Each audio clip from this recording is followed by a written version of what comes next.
I am Dr. Martin Luther King. I am not unmindful that some of you have come here out of great trials and tribulations. Some of you have come fresh from no jail cells. And some of you have come from areas where your quest for freedom left you battered by the storms of persecution and staggered by the winds of police brutality. You have been the veterans of creative suffering. Continue to work with the faith that unearned suffering is redemptive. Go back to Mississippi. Go back to Alabama. Go back to South Carolina. Go back to Georgia. Go back to Louisiana. Go back to the slums and ghettos of our northern cities, knowing that somehow this situation can and will be changed. Let us not wallow in the valley of despair, I say to you today, my friends. And so even though we face many difficulties of today and tomorrow, I still have a dream.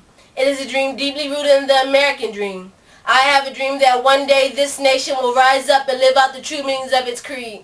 We hold these truths to be self-evident that all men are created equal.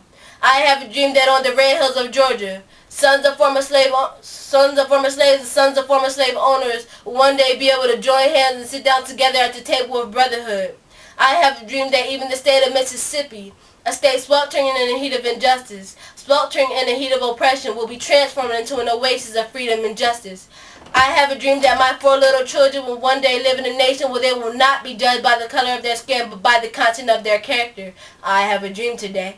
I have a dream that down in Alabama, with its vicious races, and its governor having his lips dripping with the words of interposition and nullification, one day down in Alabama, little black boys and black girls will be able to join hands with little white boys and white girls as brothers and sisters. I have a dream today.